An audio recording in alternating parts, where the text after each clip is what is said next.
Le projet de recherche que nous allons vous présenter aujourd'hui, c'est un petit projet. C'est un projet d'une durée de 1 an. On va l'élargir un petit peu sur une deuxième année. Mais c'est vraiment un projet exploratoire qui s'intéresse à la situation de réfugiés syriens qui sont venus via les parrainages privés. Ces projets s'intègrent dans le cadre de collaboration de l'équipe de recherche et action en santé mentale et culture. Je vais vous dire juste 2 mots par rapport à cette équipe-là, dans sa façon de travailler. C'est une équipe qui développe des partenariats de recherche depuis les années 90. Des partenariats de recherche avec des organisations communautaires, avec des regroupements provinciaux d'organismes communautaires, et qui s'intéressent particulièrement à rendre visible et audible aussi, à tenir compte de la perspective des personnes directement concernées par les processus d'exclusion. Moi, je travaille particulièrement dans le domaine de la santé mentale et j'ai collaboré aussi avec la table de concertation des organismes au service des réfugiés et des immigrants, quand à l'époque, dans les années 90, c'était la table de concertation de Montréal. Il est devenu une table de concertation provinciale. J'ai travaillé davantage avec eux autour des questions qui touchent ensemble, ce que je pourrais appeler une double étrangeté. L'étrangeté qui est provoquée par la distance culturelle, par les parcours d'immigration, par les expériences de refuge. Et deuxièmement, les expériences d'étrangeté, vous me permettez ces mots un peu peut-être étranges justement, qui vient avec des expériences de souffrance intense, que nous, en Occident, puis aujourd'hui on peut dire aussi ailleurs dans le monde, on aborde principalement à travers la notion de troubles en santé mentale ou de façon plus habituelle les maladies mentales, mais qui provoquent des souffrances intenses. Alors j'ai collaboré avec la TCRI autour de ce type de projet et quand il est arrivé cette crise importante, cette crise humanitaire, je dirais une des plus importantes depuis la Deuxième Guerre mondiale, avec la guerre en Syrie, la table de concertation, dans ce travail de dialogue et de collaboration qu'on a avec les chercheurs qui participent dans l'équipe de recherche Erasme, on a trouvé que c'était très important de se pencher sur la situation des réfugiés syriens ici et surtout les défis pour l'intervention, les défis pour l'accueil. Donc c'est un projet véritablement bâti à partir des préoccupations des organismes et des intervenants du milieu. Des préoccupations qui s'enrichissent toujours de l'expérience. Donc il y a beaucoup de nouvelles choses, je suis convaincue que vous qui êtes sur le terrain, vous allez apporter aussi à ces projets-là. Un deuxième élément que je voudrais dire, c'est que pour la table de concertation et pour l'équipe de recherche, la situation des réfugiés syriens, c'est un révélateur de la pointe d'un iceberg, d'une situation beaucoup plus large, depuis des années, qui concerne justement la capacité d'accueil des réfugiés en général. Alors, c'est un peu comme si regarder plus attentivement ce qui arrive pour les réfugiés syriens nous permet aussi de mettre à l'ordre du jour et d'interroger les services disponibles, les soutiens disponibles et les politiques et programmes disponibles pour les réfugiés en général, sur lesquels souvent on en parle très peu, on en parle seulement quand il y a des crises de l'ordre des réfugiés syriens. Dans le cadre de ces projets de recherche, vous voyez là la quantité de collaborateurs qui travaillent avec nous dans son travail de co-construction. Donc, comme je viens de dire, c'est des gens qui participent véritablement très activement à la recherche. Dans le cas de ces projets-là, on s'est penché sur une situation en particulier qui est celle des parrainés qui arrivent par le programme de parrainage privé, ce qui est quand même une spécificité assez importante dans le programme canadien. Alors, qu'est-ce qui nous intéressait de façon plus particulière? Ce sont les expériences de réfugiés syriens parrainés qui s'installent au Canada, surtout à propos de leur utilisation des ressources communautaires et publiques. Il nous intéresse de voir leur perspective d'essayer de voir l'état actuel, mais il ne s'agit pas d'une recherche quantitative ou une recherche très générale, il s'agit vraiment d'une recherche qualitative, parce qu'on vise à identifier les obstacles, les conditions facilitantes pour avoir accès aux ressources, à l'information et à ce qui peut faciliter l'intégration. Et un des aspects très importants de notre recherche, c'est la question des attentes respectives des parrainés et des parrains. Vous allez le voir dans nos résultats, comment ces questions-là des attentes respectives, des représentations aussi, jouent un rôle, on croit, très important dans les parcours d'accueil et d'intégration. Alors, on va sauter sur les questions méthodologiques, juste vous dire que nous avons fait des entrevues individuelles, des groupes de discussion, des observations dans des espaces d'échange avec les personnes réfugiées parrainées et les parrains, et aussi un travail très assidu de commentaires, de discussions avec un comité aviseur dont vous avez vu la composition, qui est composé des responsables, des intervenants, et on a intégré aussi, on va intégrer dans nos travaux aussi des parrainés, puis on souhaite aussi des parrains. Alors avec ça, j'arrête. Je vais laisser la parole à Marie-Jeanne qui va présenter une mise en contexte de la situation, puis je vais revenir après pour les résultats préliminaires de cette recherche-là. Merci. Est-ce que vous m'entendez bien? OK, d'accord. Je vous ai fait quelques tableaux, en fait, pour faire une mise en contexte statistique, surtout pour avoir un peu une représentation générale de qui sont les personnes réfugiées de la Syrie qui arrivent au Québec et dans la grande région montréalaise qui vous concerne davantage. Donc, ce sont quelques tableaux sur lesquels je vais passer rapidement en vous disant simplement les éléments saillants pour chacun d'eux, mais ça pourra être mis à votre disposition. Donc, première des choses, bien, vous savez déjà très bien, Lourdes a fait état de la crise qui se passe en Syrie. Il y a plus de 5 millions de personnes déplacées actuellement. Autrement dit, en ce moment, le HCR disait que une personne sur 4 de la Syrie est actuellement déplacée, dont la moitié sont des enfants. La très grande majorité sont déplacés dans les territoires proches, donc au Liban, en Turquie, mais il y a quand même un certain nombre qui sont réinstallés dans d'autres pays à l'international. Et juste pour vous donner un peu une idée du décalage entre les besoins, le HCR, en fait, met à la disposition 179 000 réinstallations pour les personnes réfugiées. Donc, c'est dire la pression énorme. C'est très, très peu comparativement aux besoins actuellement. Et de ce nombre-là, bien, vous savez, il y a eu la promesse de 25 000 réfugiés à accueillir par le Canada qui a été fait en 2015. En fait, et là, on va retourner en arrière un peu, la population d'origine syrienne, elle est quand même bien établie au Canada depuis un certain nombre d'années. En 2011, quand on regarde l'enquête nationale auprès des ménages de Statistique Canada, il y a déjà 40 000 personnes qui se disent d'origine syrienne qui habitent au Canada. Fait particulier, la très grande majorité, plus des 2/3, en fait, sont au Québec. Ça peut expliquer aussi un peu la popularité, entre guillemets, du programme de parrainage. C'est une population qui est ici depuis très longtemps, mais si on regarde entre 2015 et 2017, la population, en fait, a plus que doublé. On a reçu 40 000 personnes réfugiées de la Syrie en seulement 2 années. Donc, c'est pour vous dire l'intensité de ces migrations-là.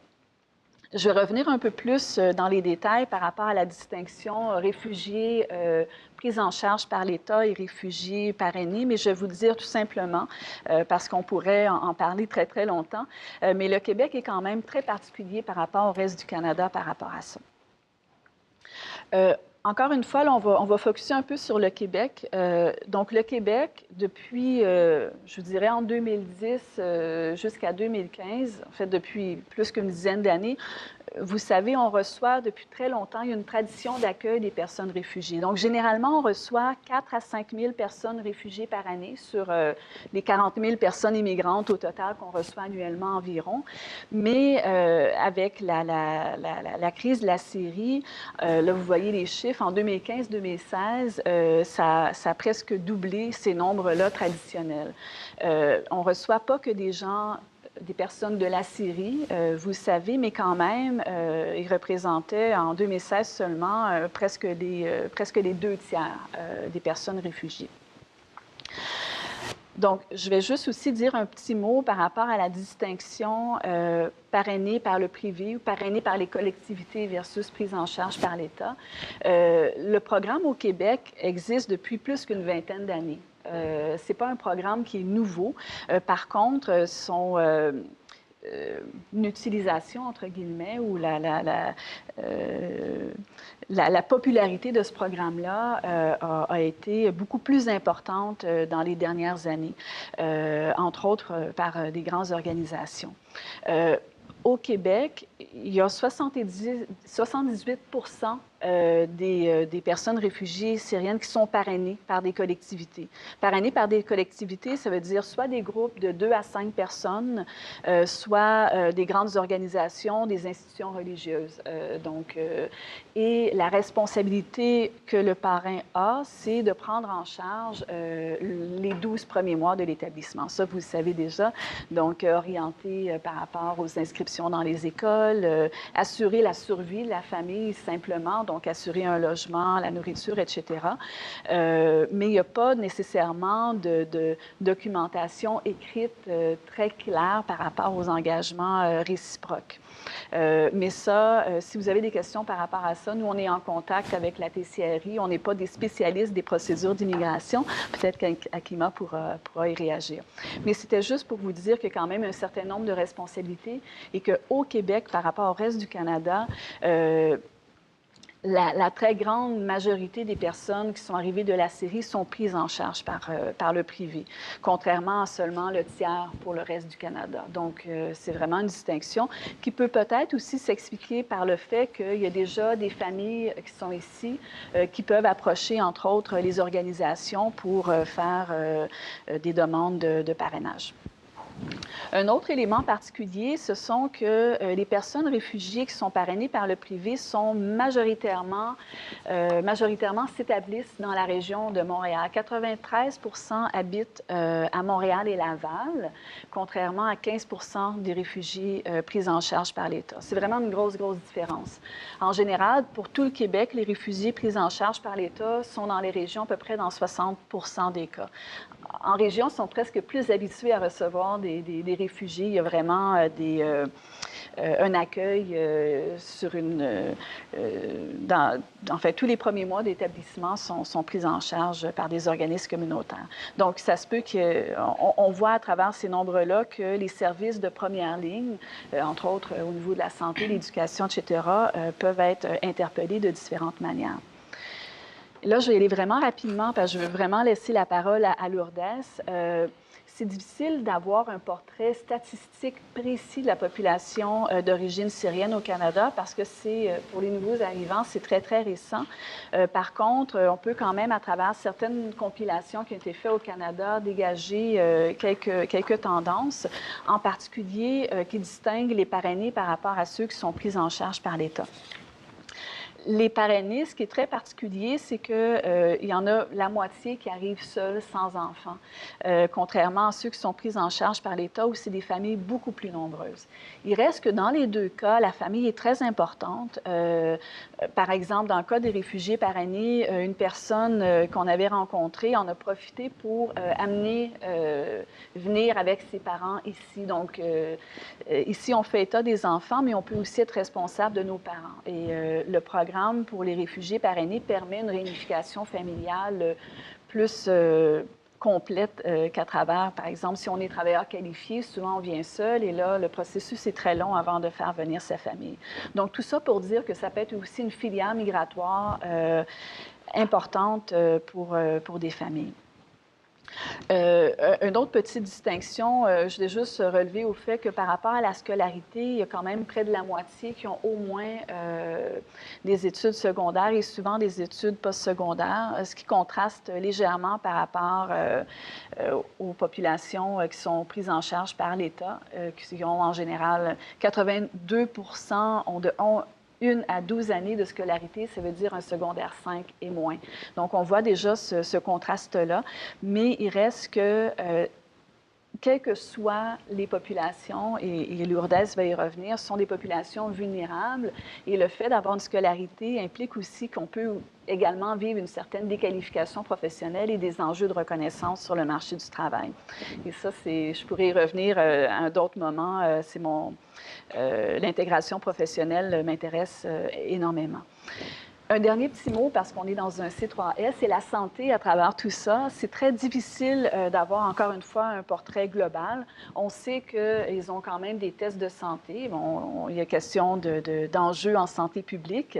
Ce que disait un rapport récent de l'Agence santé publique du Canada, c'est qu'environ 5 des 26 000 nouveaux arrivants qui auront des besoins continus pour certaines formes de soins de santé, en général, qui sont des maladies chroniques. Mais de ce nombre-là, on ne sait pas combien ont été refusés pour entrer au Canada pour des raisons de santé. Ce discours-là contraste aussi beaucoup avec la position du HCR, du Haut-Commissariat pour les réfugiés, qui dit en ce moment, il y a une crise de la santé mentale. Il y a plus de la moitié des réfugiés syriens qui auront besoin d'un soutien psychologique d'une façon ou d'une autre. Ce qui nous amène en fait aussi ensuite à tous les enjeux d'intégration, utilisation des services, etc. Et là, j'arrête, je laisse la parole à Lourdes.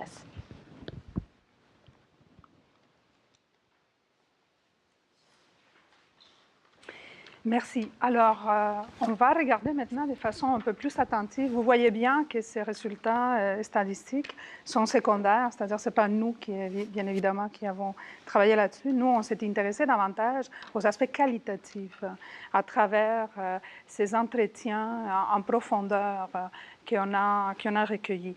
Alors, je vais présenter brièvement les parcours de refuge, donc les survols du profil et des expériences de réfugiés parrainés que nous avons interrogés. Et il s'agit là d'un portrait très préliminaire qui ne prétend pas du tout refléter la réalité de l'ensemble des personnes qui sont dans les parrainages privés. Après ça, je vais vous présenter un peu des réflexions et une analyse préliminaire pour voir un peu comment ça se passe, les parcours de parrainage privé, comment ces projets-là émergent, et selon la façon comment les projets émergent, quelles sont les attentes et les enjeux au niveau de l'intervention et au niveau de la relation entre les parrains et les parrainés. Pour terminer à la fin sur un certain nombre de conclusions générales qui nous donnent déjà une idée de la direction qui vont prendre nos réflexions, que j'espère vont se voir enrichies par notre dialogue, sur les leviers d'intervention, les défis d'intervention et les défis pour les services. Alors, très rapidement, les personnes que nous avons interrogées sont ici, et ça c'était une condition aussi de notre échantillon, si vous voulez. On voulait des personnes qui soient ici 15 mois ou moins. Donc ce sont des personnes qui sont arrivées récemment et on voulait documenter l'année ou un peu après aussi. Vous voyez bien qu'après un an, il y a un saut très important qui se fait parce que les personnes ne sont plus prises en charge ils vont être pris en charge par l'État, en fait. L'engagement des parrains dure une année, comme Marie-Jeanne vient de dire. Je vais dire quelque chose avant. Nous avons été en contact avec les équipes qui ont été aussi, nous, on fait partie d'une des équipes de recherche qui a été financée dans le cadre du programme, justement, mis en place par le Canada pour le parrainage privé des personnes syriennes. Et les gens étaient très étonnés qu'on travaille sur les questions de parrainage privé d'un point de vue aussi de mettre en évidence les vulnérabilités. Parce qu'on a une représentation comme que les personnes qui sont des parrainés privés, comme on vient de dire Marie-Jeanne, il y en a beaucoup qui vont avoir comme profil, dans nos entretiens, la majorité, c'est des diplômés universitaires. Ce sont donc des personnes qui viennent d'une classe sociale moyenne haute parfois aussi. Donc, les gens les perçoivent comme ayant beaucoup moins de vulnérabilité.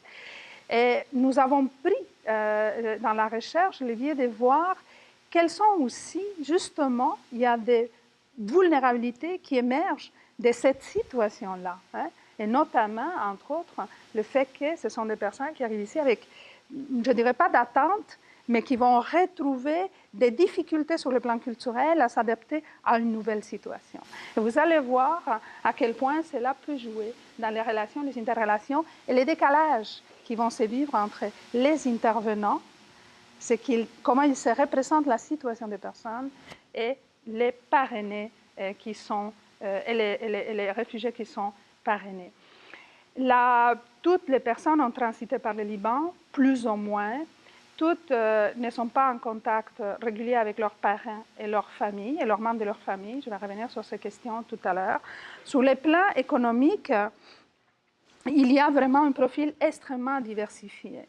Il y en a qui réussissent à arriver ici dans une situation plus ou moins confortable. Parfois, ils sont tous vendus. Ça ne veut pas dire que ces situations d'arrivée, c'est une situation qui va se maintenir, puisqu'ils ont tout vendu pour assurer, parce que parfois c'est les parents, on va le voir aussi, qui vont donner, les parrainés, qui vont utiliser leurs propres moyens pour répondre aux exigences du programme canadien, qui exige qu'il y ait un montant d'argent pour pouvoir rester ici. Les parrains doivent démontrer qu'ils peuvent assumer financièrement pendant un an tous les besoins des personnes parrainées. Mais parfois, l'origine de l'argent n'est pas toujours exclusivement les parrains. Parfois, la famille va venir soutenir ça. Il y a parfois des gens qui vont être dans des situations très précaires parce qu'ils ont perdu tout. Leur maison a été détruite, ils n'ont plus de documents, n'ont plus de diplômes, n'ont plus rien, il n'y a plus de traces de leur histoire. Et il y en a d'autres qui vont être ici, mais qui vont faire des allers-retours. Parfois, ils vont même retourner en Syrie, ils vont aller au Liban, ils vont retourner, etc. Et parfois, leur entreprise, par exemple, on a une situation où il y a un commerce qui continue à fonctionner là-bas par la famille. Et donc, ils continuent à avoir des moyens, si vous voulez. Mais ça, c'est des situations plus ou moins rares. Mais ça nous donne un portrait, c'est ça la recherche qualitative. On va avoir vraiment un portrait complet des situations très, très diversifiées pour permettre de comprendre comment cela marche. Au niveau des attentes, alors, les attentes initiales envers les parrains, je dirais, on a été étonnés de constater qu'ils n'en avaient pas vraiment d'attente. C'est-à-dire, les gens sont davantage dans une position de gratitude. Ils disent, on nous a aidés énormément pour réussir à sortir d'une situation difficile. Donc, ils vont évaluer très positivement l'aide reçue. Même parfois, ils sont très étonnés de l'aide qui a été mobilisée par les parrains. La majorité des personnes rencontrées considèrent qu'ils sont très satisfaits de leur situation ici au Canada. Et parfois, ils peuvent comparer avec la situation, l'absence de racisme à leur égard, comparativement, par exemple, aux témoignages qu'ils peuvent avoir des membres de leur famille ou des connaissances qui sont en Europe et qui vivent en général des situations de racisme ou des situations de difficultés qu'eux, par contraste, ici, vivent moins. C'est ça qu'ils nous disent. Il faut dire qu'il y a d'autres recherches qui nous montrent aussi, dans d'autres lieux au Canada aussi, qu'il y a des personnes qui sont dans des situations très différentes et qui considèrent que c'était mieux avant parce qu'ici, il y a une grande souffrance qui s'est installée avec un certain temps d'établissement au Canada.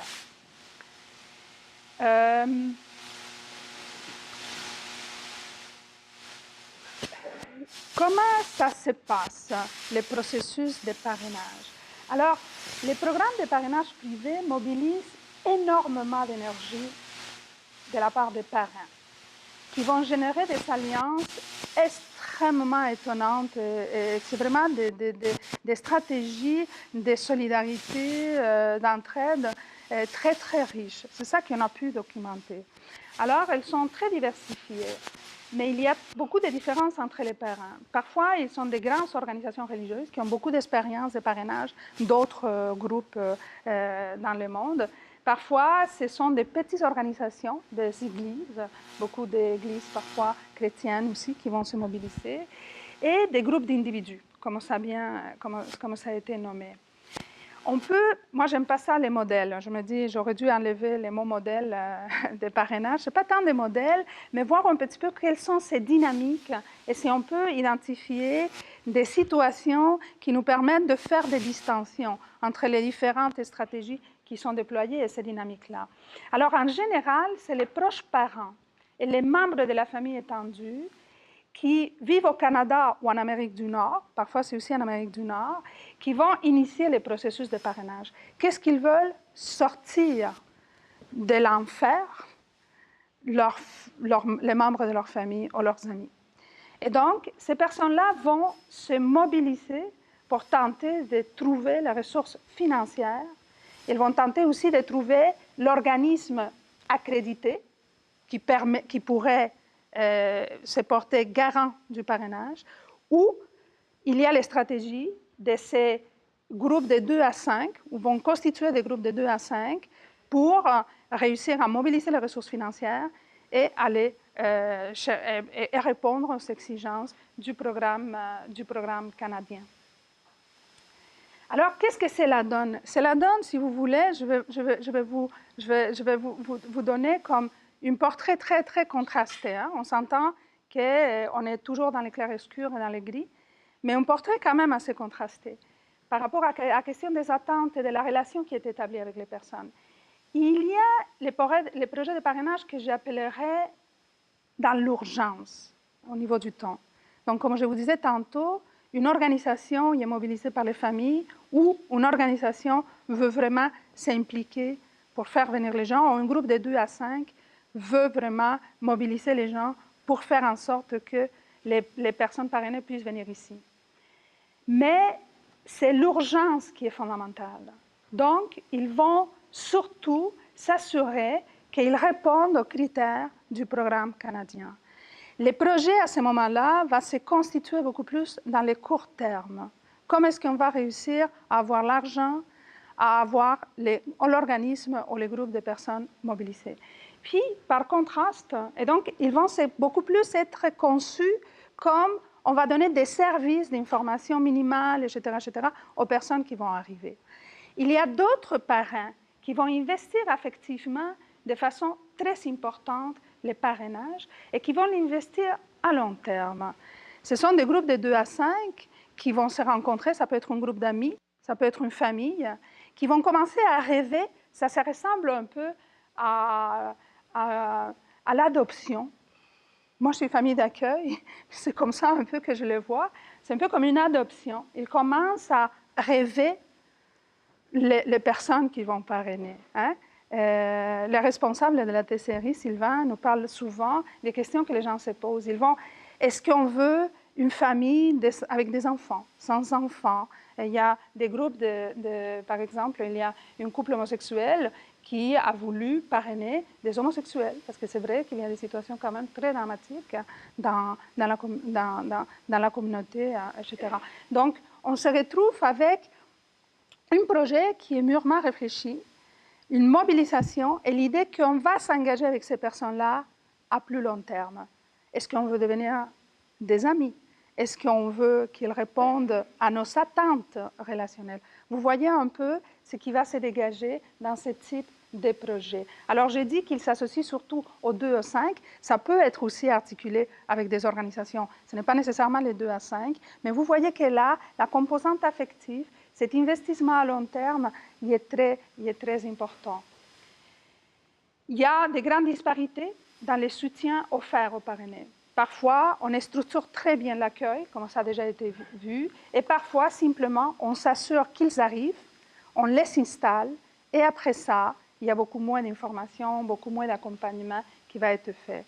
Ce qu'on a constaté, c'est que l'expérience antérieure de parrainage, souvent, est très facilitatrice. Il y a même des personnes qui ont été parrainées eux-mêmes et qui, aujourd'hui, sont des personnes qui vont développer le parrainage privé. Et à ce moment-là, les informations, les types de relations qui sont établis, la façon de gérer les attentes va être très différente.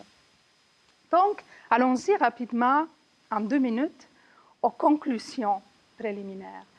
D'un côté, comme je vous disais, les parrains, qu'il s'agisse des familles, des groupes ou d'organisations, ne disposent pas toujours de l'information nécessaire pour assurer l'accès à toutes les ressources disponibles. C'est frappant de voir comment même les organisations connaissent mal les organismes communautaires qui travaillent dans l'accompagnement, connaissent mal les services publics, connaissent mal et ne disposent pas de cette information-là. Ils dégagent beaucoup d'énergie qui souvent a été sous-estimée au départ pour trouver des difficultés des personnes parrainées. Et certains parrainés sont réticents à demander de l'aide à leurs proches. Ils considèrent qu'ils en ont fait beaucoup. Ça, c'est fondamental sur la question des attentes. Ce qu'on a constaté, ce qu'on va étudier beaucoup plus attentivement dans les prochaines étapes d'analyse, c'est que les personnes qui viennent, par leur profil, par leur histoire, ne sont pas habituées à être dans une position de recevoir de l'aide. Donc, souvent, ils vont se retrouver dans des situations très difficiles, puis ils ne vont pas demander l'aide aux prochains parents, la famille qui les a fait venir ou qui les a aidés, ou aux parents. Ils vont souvent garder leurs questions par eux-mêmes et vont mobiliser d'autres types de ressources, comme c'est les réseaux sociaux sur Internet, par exemple. Donc, la question de cette position d'être aidé ou aidant, c'est quelque chose d'extrêmement important, où il y a des composantes culturelles très importantes aussi qui vont être mobilisées.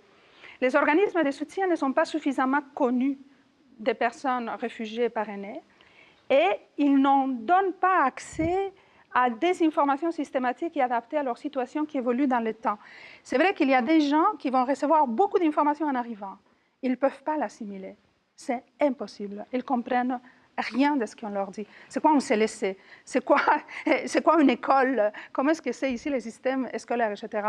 Ce n'est pas la quantité d'informations, mais comment cette information peut être intégrée dans un processus, dans la vie quotidienne qui est importante. Et c'est dans ces processus-là qu'on observe énormément de lacunes, énormément de manques, parce qu'il n'y a pas de mécanismes systématiques ou des lieux de référence où les personnes savent qu'ils peuvent aller chercher de l'aide dont je vais parler juste tout à l'heure, une aide qui parfois peut être plus intéressante quand elle a une certaine neutralité affective. Enfin, les participants identifient aussi certains obstacles structurels, donc, qui est commune à tous les réfugiés. L'isolement, les difficultés d'avoir un réseau social, la langue, les pressions pour se trouver un emploi. Souvent, les réfugiés syriens vont avoir la pression eux-mêmes, par eux-mêmes ou d'autres, pour prendre le premier emploi qui leur est proposé, même s'ils ne répondent pas à leurs qualifications, ou travailler fondamentalement en arabe, par exemple. Et les enjeux à la reconnaissance professionnelle. Les leviers, les éléments facilitants qui nous permettent, puis avec ça je termine, les pistes pour l'intervention. Les réseaux sociaux, une source extraordinaire pour rendre disponible l'information au bon moment. Il y a véritablement, on pourrait dire, des communautés de savoirs et de pratiques d'échange qui se sont développées à travers Facebook, etc., où les gens posent des questions, reçoivent des réponses ici et là, à différents moments dans leur parcours.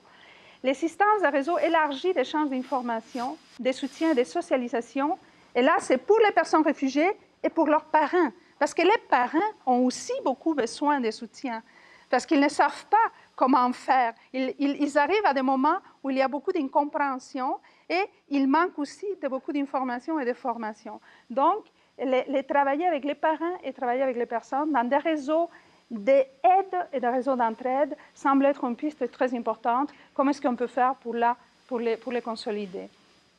Le fait de connaître donc des personnes, des membres de la famille, bien évidemment, c'est déterminant. La connaissance des parcours de refuge et des attentes des personnes parrainées. Les gens ignorent complètement l'histoire des vies. On arrive ici et on a l'impression que c'est tabula rasa. On a à commencer à nouveau. C'est comme si c'était deux vies différentes. Comment est-ce qu'on peut faire pour rendre accessible ce que ça veut dire, ces trajectoires et les poids qu'elles vont donner à la vie des personnes? Les stratégies pour maintenir la motivation des parents. Aujourd'hui, on est face à un arrêt d'arrivée des personnes réfugiées. Les parents qui ont fait leur demande pour parrainer il y a 1 an, il y a 2 ans, comment est-ce qu'on peut maintenir ces parents-là motivés pour garder ces projets? Et donc là, les soutiens des autres parents, l'information, la formation, mettre en place des espaces d'échange, ça peut être des initiatives très importantes. Bien évidemment, l'accès à l'emploi, aux stages, des formations qui leur permettraient de valoriser leurs compétences. Ça peut être des stratégies qu'on a déjà explorées, bien évidemment, dans tous les programmes d'employabilité. Et je termine avec la question de l'accompagnement individualisé des personnes réfugiées. Le ministère de l'Immigration ne reconnaît pas les services qui sont reconnus par le gouvernement en général pour l'accompagnement des réfugiés et des immigrants sont limités dans le temps et ils font beaucoup plus, ils s'adressent davantage à l'acquisition de compétences linguistiques. La traduction. Il va y avoir toute une série de services, l'accompagnement pour trouver un logement, un emploi, etc. Mais les aspects, la souffrance que les personnes vivent, des situations extrêmement complexes, des personnes qui ont vécu des traumatismes à cause de la guerre, à cause des déplacements, cet aspect-là il est beaucoup moins reconnu comme étant une besoin et parfois un désir de personnes. J'étais très frappée dans les récits qu'on a recueillis de voir comment il y a des gens qui explicitent très clairement qu'ils ont besoin d'aide des intervenants, à qui faire confiance, d'une aide parfois, ils vont dire, d'une aide professionnelle, d'une psychothérapie, d'un espace où ils pourraient simplement être écoutés par rapport aux difficultés qu'ils sont en train de vivre, par rapport au sentiment de dépression profonde, par rapport à plein de difficultés relationnelles avec leur famille quand elles s'installent ici.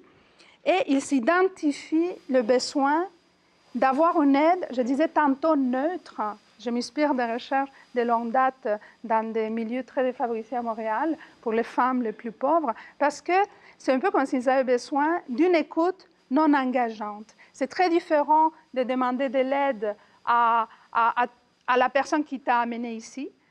Tu es en dette envers ces familles. Tu sens que ce que tu devrais exprimer, c'est la gratitude. Et en même temps, tu es en train de vivre des difficultés extrêmement importantes que tu n'oses pas expliciter parce que peut-être que tu le perçois comme si tu étais en train de demander encore plus d'aide et ce n'est pas nécessairement ce type de relation que tu veux promouvoir. Je dis juste ça comme un exemple, mais donc il y a là des récits qui nous montrent la nécessité de réfléchir beaucoup à quels sont les espaces et l'accessibilité de ces lieux où les personnes vont pouvoir aussi adresser ce type de difficultés et de souffrances vécues. Merci beaucoup pour votre écoute.